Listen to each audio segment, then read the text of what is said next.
Welcome to News Central now. I am Adebola Adedugba. The top stories at this hour.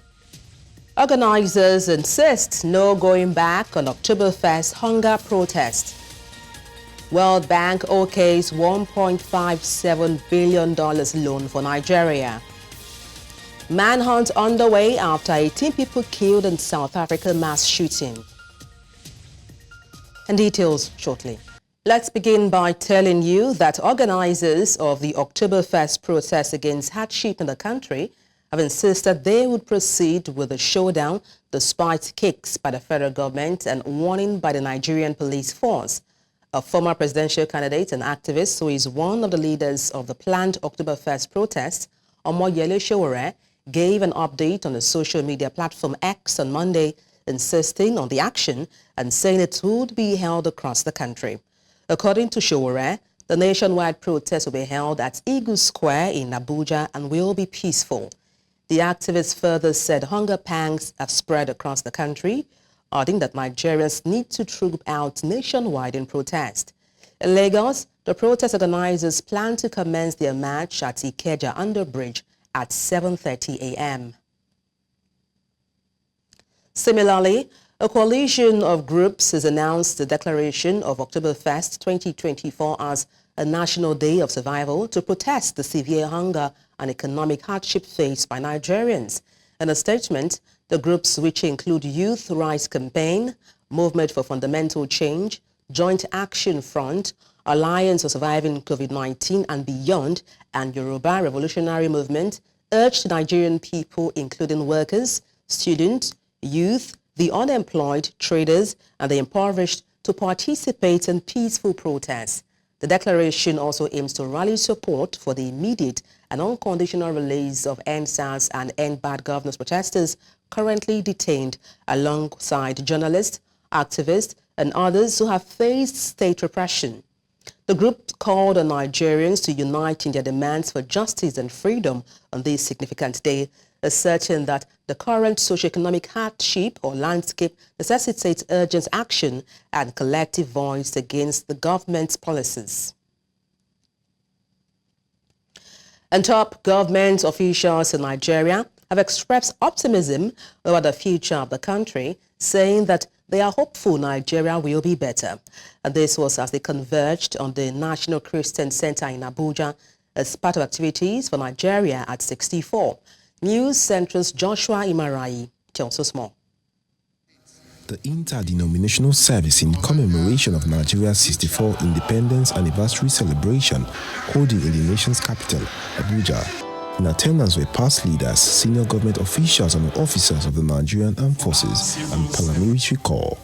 In their addresses, officials present expressed optimism over the country's future. This mandate is for 4 years.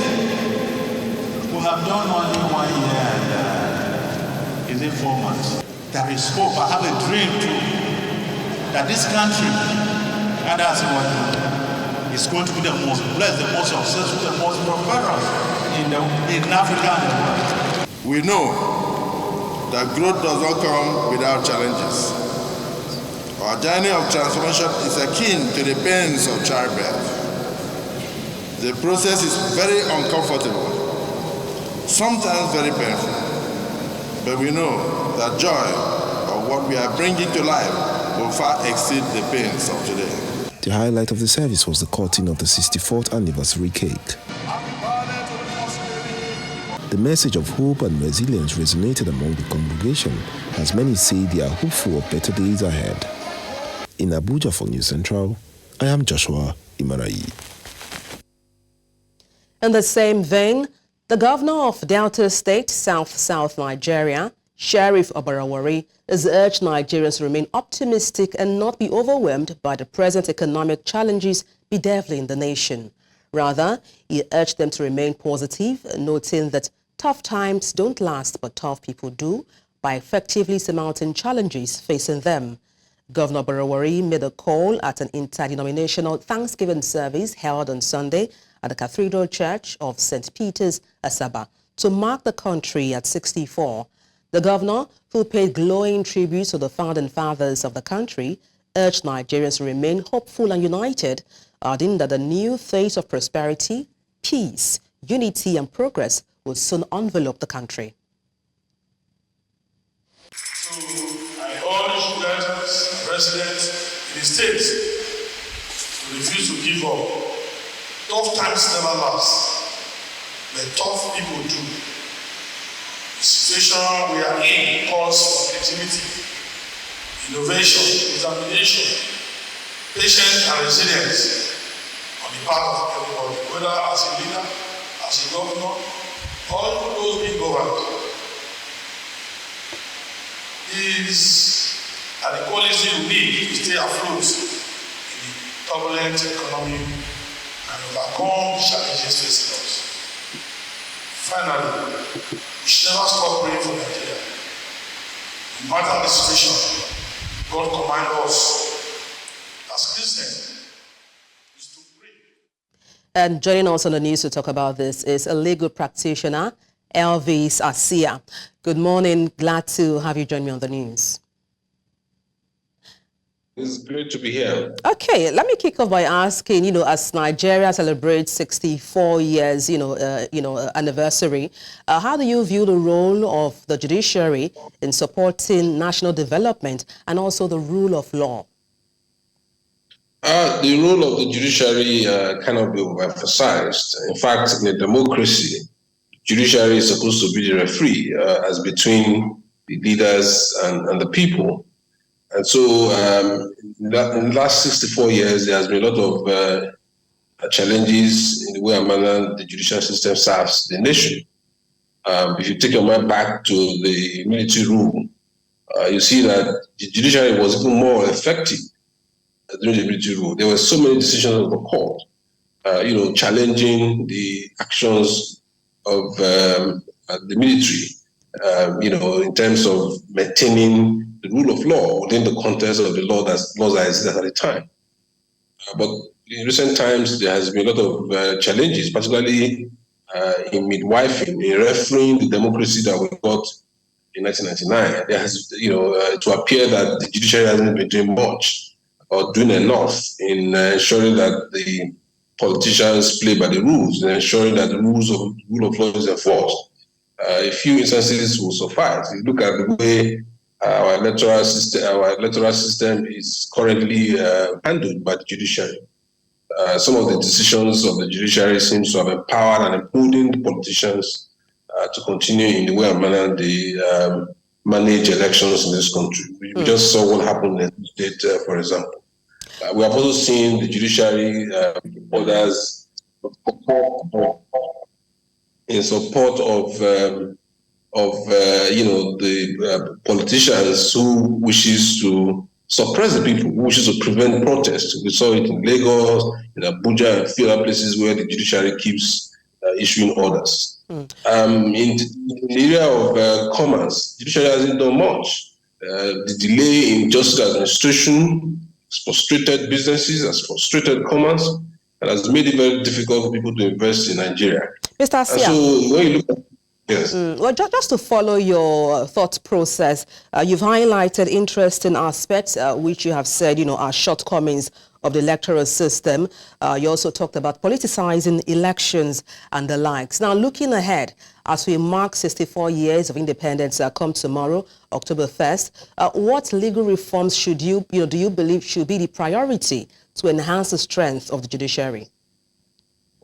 I think the most important reform that we need to reform the way and manner judges are appointed. We need to make it a merit-based system, like what is currently obtainable in the United Kingdom. This system where politicians can pick people to be judges. This system where the CJN sits on practically all the bodies that are supposed to be in charge of the judiciary.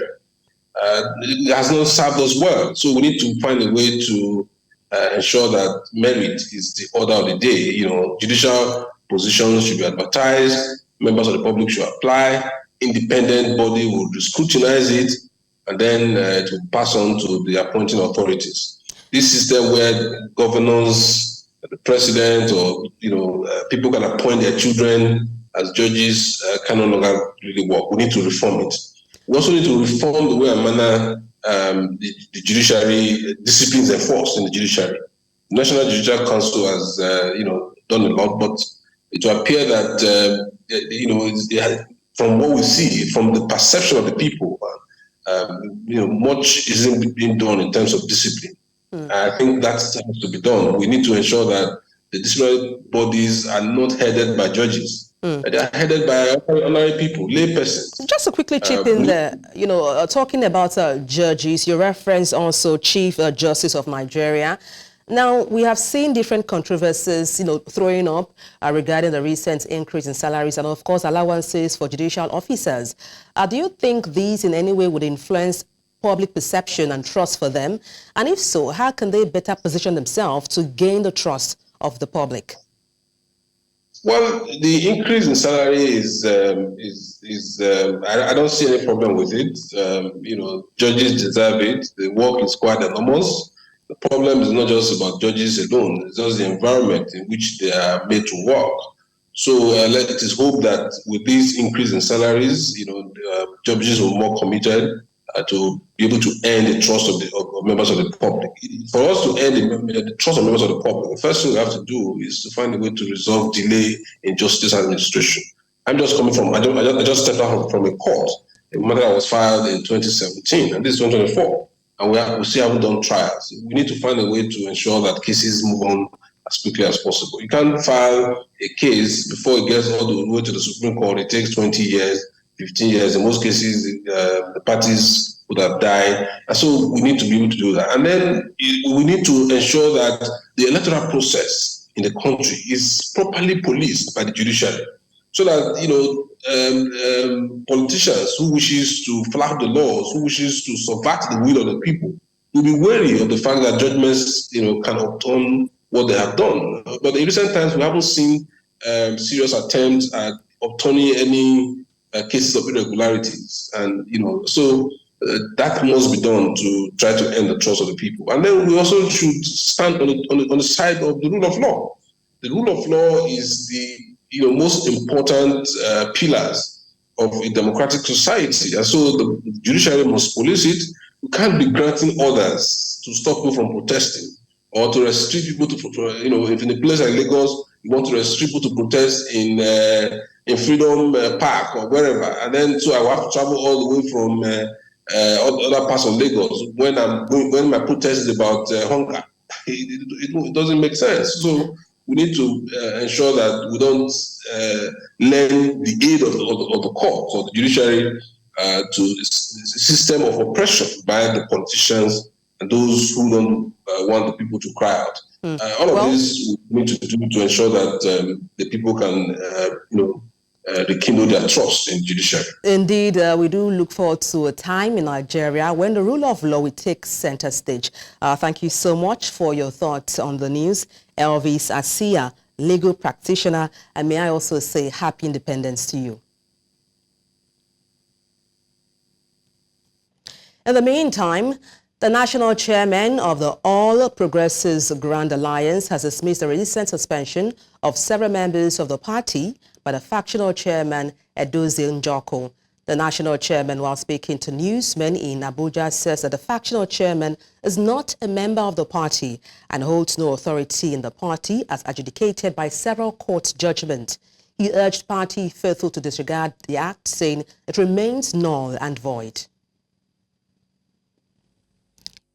It is with deep regret that we witnessed the farcical and delusional antics of Chief Adedugba yesterday, as he brazenly and mischievously claimed to have suspended esteemed members of the All Progressives Grand Alliance, APGA, including my humble self, Barrister Ifeatu Obi-Okoye, the state chairman of APGA in Anambra State, and Dr. Alex Obiobolu. This purported suspension, issued from a place of sheer imagination rather than any legitimate authority, is not only laughable, but also serves as a clear indication of the length to which Njoku will go to distract from his own inadequacies.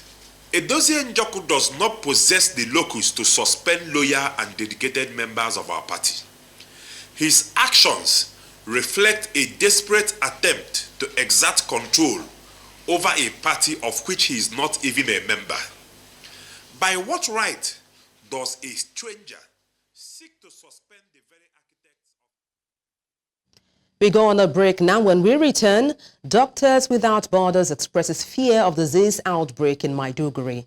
Details in a moment. Thank you for staying with us. Doctors Without Borders, MSF, is highly concerned about a significant risk of malaria and waterborne diseases, including cholera, following the recent severe flooding in Nigeria that swallowed vast parts of Maiduguri. Now, there's also fear that these crises could increase the levels of malnutrition in the area. MSF calls for urgent additional support, especially in terms of water, sanitation and medical care, to protect people already heavily impacted by long-term insecurity and unprecedented levels of malnutrition. The severe flooding has impacted an estimated 400,000 people. And to unpack this, we're joined by MSF Medical Activity Manager in Maiduguri, and that's Dr. Mohammed Abdullahi Bashir. Good afternoon. Glad to have you join me on the news. All right. Thank you for having me. Okay, let me kick off by asking what specific health risks and outbreaks have you observed in the aftermath of the recent floods in Maiduguri? First of all, following the aftermath of this flood, we've seen increased cases of acute watery diarrhea. In other words, suspected cholera cases. We've already confirmed 2 cases as positive cases by the National Referent Laboratory in Abuja.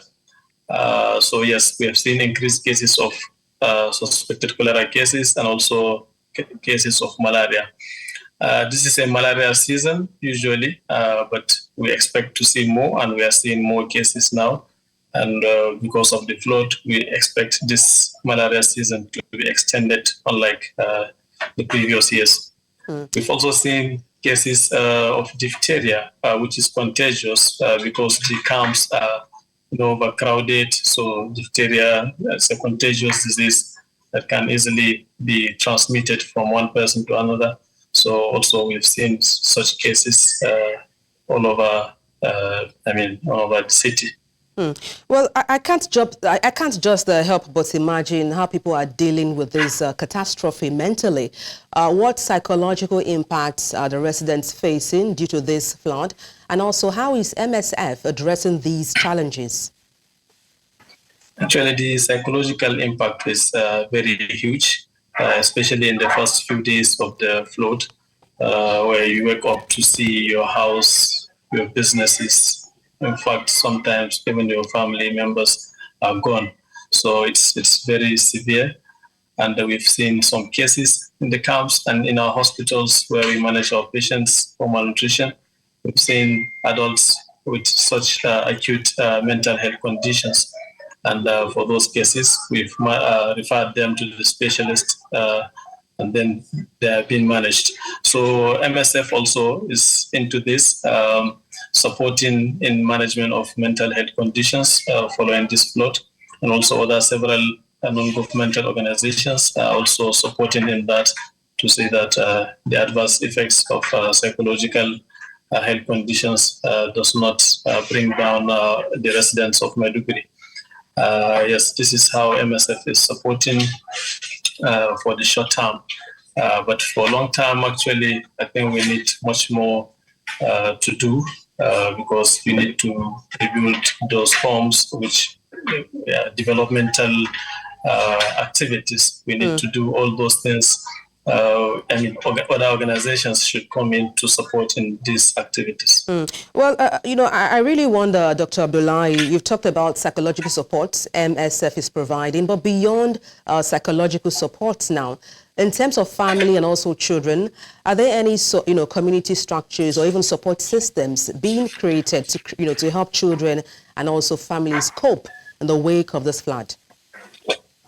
Yeah, in the first few weeks of flood, it's difficult to do that, actually. But now that people have started returning to their homes, which that were not destroyed. Before those destroyed, they are still in the camps. So this is the time that we will start these activities in the community to support those individuals.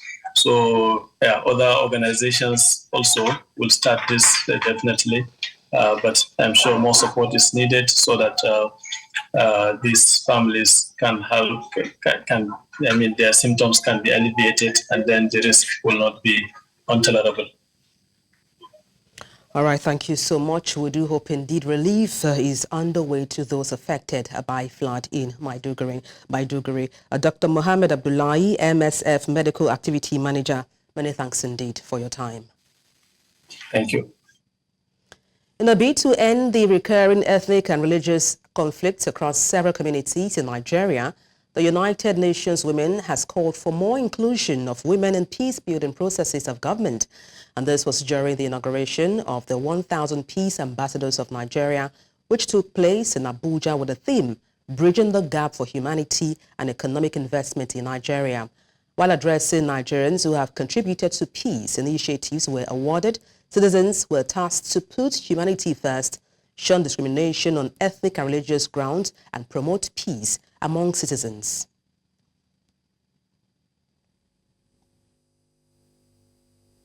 Diplomacy is more than the act of negotiation. It is a practice of building relationship, understanding diverse perspective, and creating sustainable solutions that benefit all parties involved.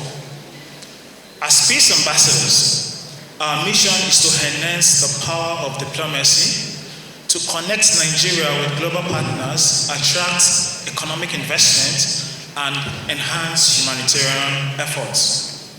The essence of the mission lies in building strong and sustainable partnership. We must engage with governments, businesses, civil servants, and international communities. With partnership, we will form a mutual respect, share goals, and a commitment to common goals. I would rather see you as human being first. I don't want to know your country yet. I don't want to see the color of your skin. I don't want to know your tribe. I don't want to know your religion. I just want to see you as human being. The change concerning peace, it starts from myself and yourself. We are not going to push it anywhere. What is causing war all over the world is because as human beings, we are losing peace. Peace processes that include women as mediators, witnesses, signatories, or negotiators are 20% more likely to last 2 years and 35% more likely to last 15 years. We must therefore maximize the enormous potentials of our women in peace, security, and humanitarian response.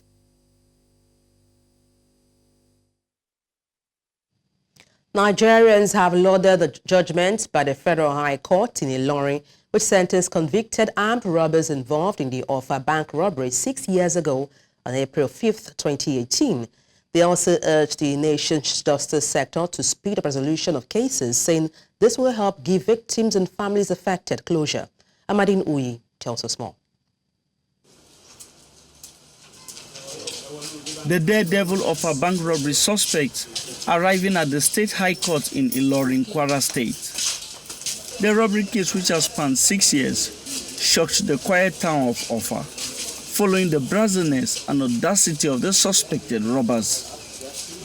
The court was packed full as counsels were keen on the judgment expected to be passed by Justice Halima Salman of the Kwara State High Court. After the judgment, the trial judge sentenced the 5 remaining suspects to death by hanging, as the last suspect had died in custody. The judgment is not come by surprise to me. Of course, in line with the evidence that is in court and vis-a-vis the evidence of the prosecutions and what have you, and the evidence before the court, we envisage that definitely it's going to be like this. And most especially, this matter called for public interest. 6 years, slow but steady, and At the end of the day, His Lordship was able to conclude the trial today, and we all know what we proved and the evidence, the witnesses that testify, the exhibit we tendered, and from the totality of the evidence before the court, it shows clearly that the prosecution proved his case beyond reasonable doubt, and the judge accordingly gave judgment. While the prosecution counsel commended the judge for a job well done, the defense counsel says the convicts will be appealing the judgment. His Lordship saw that the prosecution has proved his case beyond reasonable doubt and then convicted them for those 3 major offenses: armed robbery, murder, that is culpable, punishable with death, and unlawful possession of firearm. So those are the 3 basic things. And apart from the conviction, the sentence was also pronounced, and the maximum sentence that the court can pronounce on those 2 capital offenses are the death. They carry death sentence by hanging. So that is the only pronouncement. In line with the AG or your state against Bilo, is an automatic appeal. It's an automatic appeal, and definitely it's going to stay. So I think it's one of those things that Mr. Emerybi have started doing, comparing the record and whatever, so that at least we move to the upstairs. Some residents of Abuja, however, lauded the judgment despite criticizing the time taken. In my opinion, it is just. Not just the fact that the crimes they committed were heinous enough, but in our jurisprudence in Nigeria, we still have the sentence, the maximum penalty for crimes like that, for capital punishment as death, you understand. And in my opinion, justice has been served. It is okay by the judgment, but it has been took long time. What we are supporting is what they call it, and the judiciary system. We need to start fast-tracking cases. The incident, which occurred on April the 5th, 2018, left about 32 persons dead, including 9 policemen. Many will be hoping that the families of those killed can finally have closure. In Abuja for News Central, I am Amadine Uyi. Coming up, manhunt after 18 people killed in South Africa mass shooting. We'll tell you more after the break. Join us again.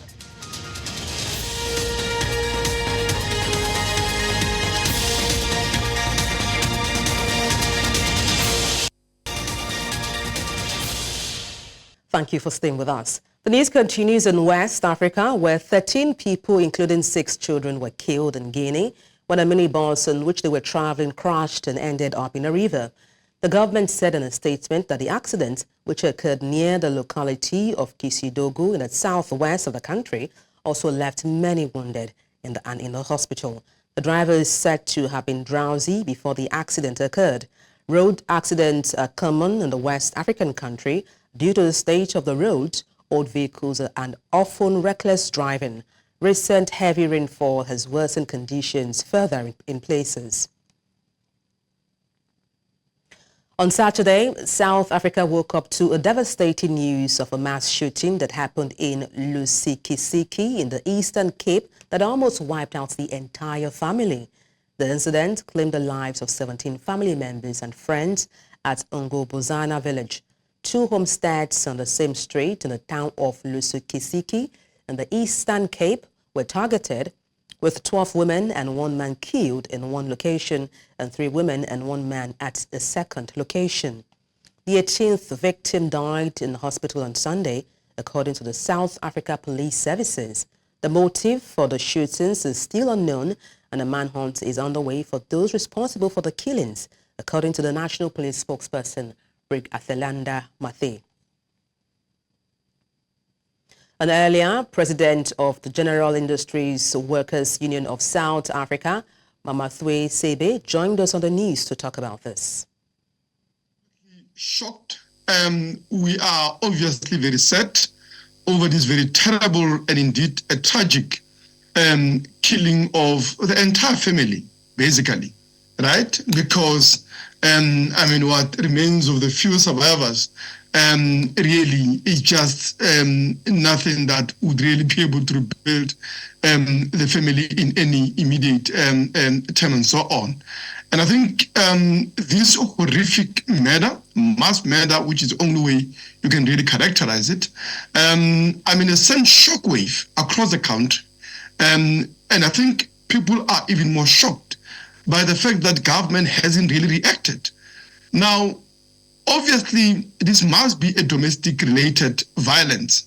And the reason is that these families were gathered for a ceremony to mourn two people apparently who were killed last year in the same family.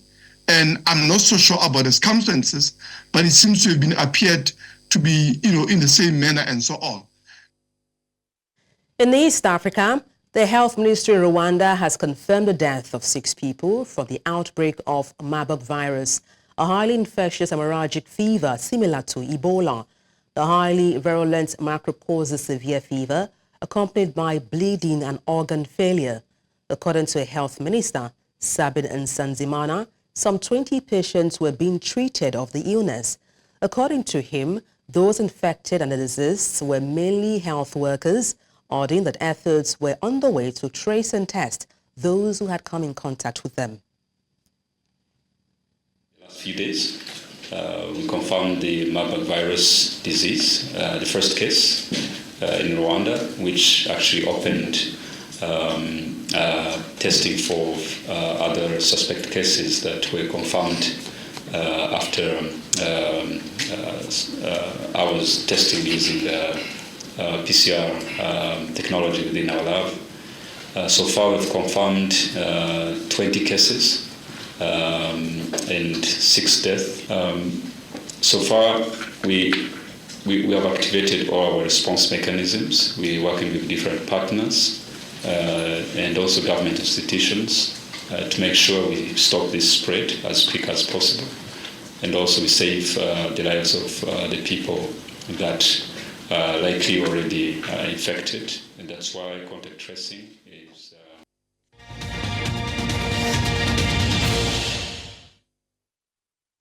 Thousands of people protested in cities across Pakistan after the Iran-backed group Hezbollah confirmed that its longtime chief had been killed by an Israeli airstrike in Lebanon.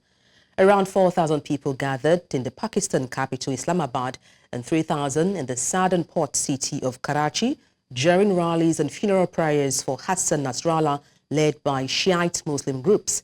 Hezbollah said on Saturday Hassan Nasrallah was killed in the strike on Beirut's southern suburbs a day earlier, dealing a massive blow to the group he had led for decades.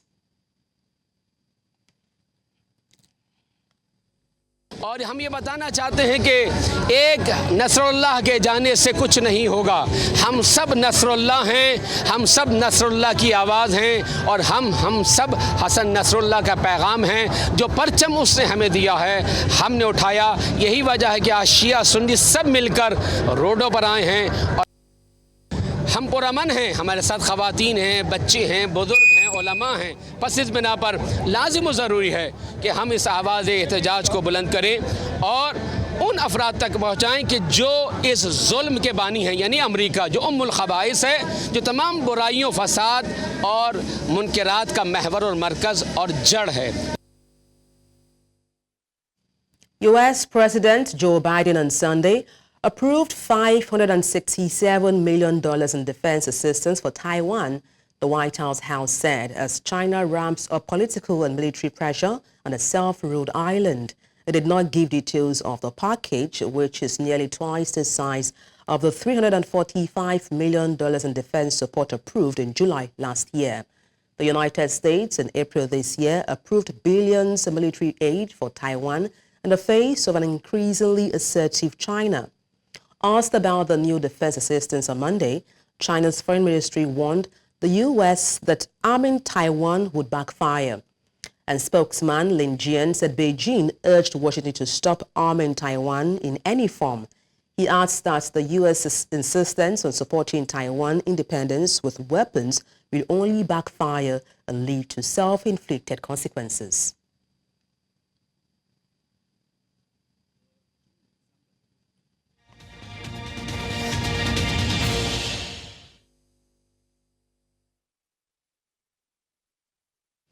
The World Bank has approved 3 new loan requests totaling $1.57 billion in financing for Nigeria.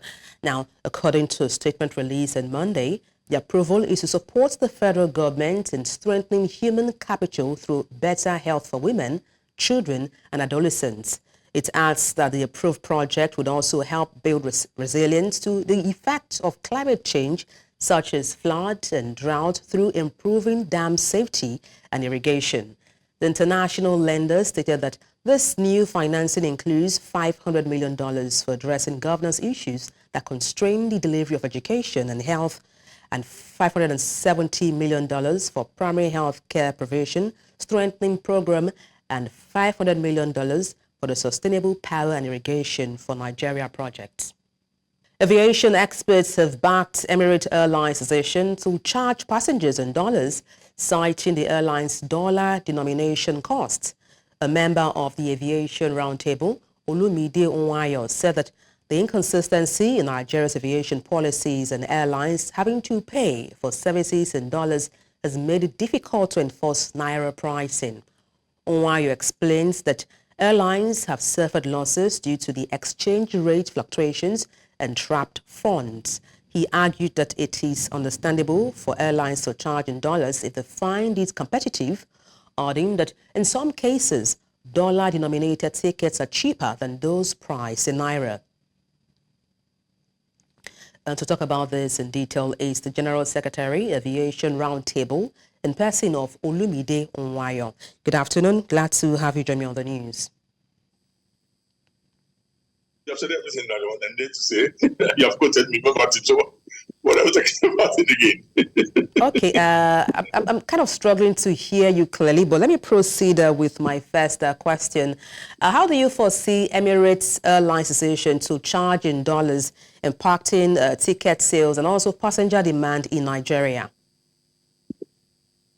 Can you hear me now? Yeah, I can. Go ahead, please. Okay. Emirates was away from Nigeria for over a year, and in that period, they declared the highest profit ever. The highest profit ever. Now, this was an airline that was doing 3 times a week into Nigeria before it just stopped. Twice into Lagos and 1 into Abuja. So 3 times a day, 21 flights a week. So if they could declare the highest profit when they stopped operating into Nigeria, it shows that with or without Nigeria, they will still stand and make their profits. The notion we had before was that Nigeria was one of the highest grossing routes. But then they have gone and they have come back. And why did they leave? They left because of the huge funds that were trapped in Nigeria, and also during that period, they were paying for some services which provided their airline in Nigeria in dollars and not in Naira. And if your money is trapped here and you cannot use Naira to pay for services, and you have to bring money from your head office or from other routes that are paid that have allowed you to remit your funds to operate the route, that wasn't profitable for them, and they had to leave. Now, if you have gone through that experience, you will definitely return much wiser and better. Yes, government might have cleared those funds, but then they cleared those funds at a loss to those airlines. Because they cleared those funds at a time when Naira was no more the same value as it was when those funds were trapped. But going back today, what's on ground today? The $100 airport international fee is collected dollar by far. What's the service fee? The Federal Ministry of Aviation is collecting $20 security fee. Same as some other services, other service providers within the international airport there, including their first supplier who was charging them in dollars. So when you charge all this in dollars, why should they charge in Naira? If we are saying that all services in Nigeria must be paid in Naira, then we must lead by example. The Ministry Fund and all the government agencies should show it. So I don't think they have the moral right now to stop Emirates from charging in dollar. Now, Moreover, I want to tell you that on the personal experience, I recently tried to book a flight from Nigeria to Australia. And when I went through all the airlines, Emirates, if that was charging dollar, was the cheapest. The cheapest. So I don't feel the fact of charging the dollar, but I feel if we really have to put it as a law, then we must also obey that law. He who comes to equity must come with clean hands. Just to chip in there. Yeah, if I may chip in there quickly, Mr. Onwayo. I mean, you've stated lots of shortcomings in the aviation sector. Now, having stated all of this, what step can the Nigerian government take to help strengthen this sector and create a more stable and supportive environment for foreign airlines? Well, sincerely, the process is on, and the only way it's not about the foreign airlines. You should create a stable environment for your own airlines. You need to grow your airlines. When you grow your airlines, this morning, Qantas, the Australian airline, is starting a flight to South Africa, linking Australia to South Africa, direct flight for the first time. They're coming with the A380, the biggest aircraft, commercial aircraft in the world. So the only way you can curtail excess of the foreign airline, the only way you can, because I cannot sit here and be talking about how the foreign airlines will succeed in Nigeria. It should be how Nigerian airlines will succeed here and outside Nigeria. And the only way you can do that is to strengthen your airlines, to create that operating environment, improve the economy so your airlines can grow. You cannot do well. You cannot stop the excess of the airline. You cannot stop the high fares if you cannot compete. It is competition that drives fares, that lower fares. So if you are able to certain airlines to operate, to get partners, to get foreign investors in, then you will drive our airlines, and that will grow the economy. But you cannot grow the economy without the passengers, and that's why we also need to. The airlines cannot work in isolation. You have to strengthen the economy. You have to develop the middle class and have Nigerians have more disposable incomes in their pocket so that they can travel. And the more they travel, the lower the fares, and the better for the economy. Well, indeed, like you've rightly, referenced there or put in context there, charity begins at home. But then let's talk about dollar pricing now. How do you think that affects the competitiveness of Nigerian carriers compared to foreign airlines that operate in the same markets? Well, you see, so far so good. It's only Emirates that's charging in dollars, and that's because, like I said to some people, maybe we wait till October 1st when they want to start, when they tell the commercial operation. Probably by then they will be able to reconfigure their system to the naira to charge in naira. But then, what's the difference? I looked at it with other airlines when I was looking for this ticket to Australia, and others were charging in naira. But with the dollar, when I converted their dollar to naira, it was the cheapest. So I didn't feel bad about it. I would rather go and buy the dollar and pay for a cheaper fare, which is what Nigeria wants, than to have my naira been taken away under the guise of the airline selling to me now. Then it's scraping my head. Again, we have seen on the London route, Airpeace is there now. In the beginning, we were clapping with a fair difference, but then as of today now, there's virtually no difference between Airpeace and the other airlines operating on that route. So it shows that we still need more capacity, we still need more competition to serve that route, and even and I can tell you, with a lot of Emirates, fares will drop because most of the Emirates passengers are not going to Dubai per se. They're actually going to points beyond Dubai, which includes London. So the more foreign airlines come in, strong foreign airlines of value, the more seats are available for Nigerians. And when there's more seats and more, if the seats are getting more than demand, they can be sure that fares will drop. So I look forward to Emirates coming in. Well, thank you so much for your thoughts on the news. Olumide Onwayo, General Secretary, Aviation Roundtable. Many thanks indeed. Thank you for having me.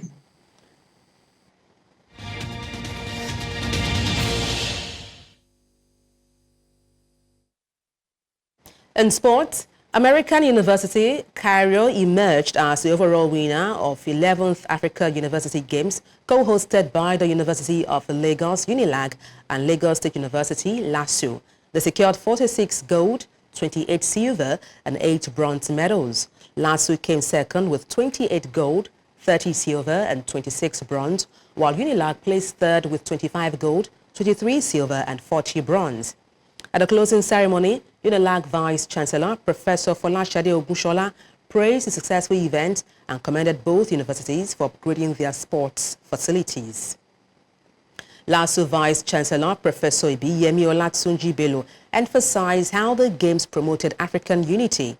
FASU and NOGA officials lauded the universities for their excellent hosting and facilities. These 11th edition FASU Games were extremely well organized, and I'm happy to say that they were so successful.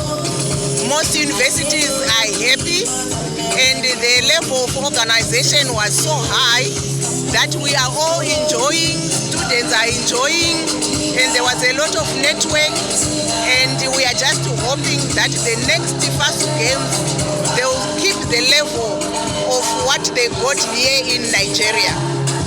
The importance of the FASU games is that universities from all across the country, in African countries, they come here together.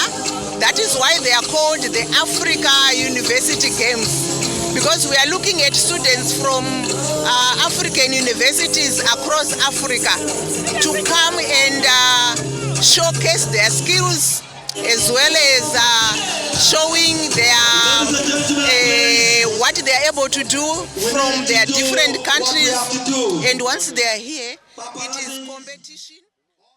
And that's all on the news. Let's take a look again at some of the major stories. Organizers have insisted no going back on Oktoberfest hunger protest. World Bank has okayed $1.57 billion loan for Nigeria.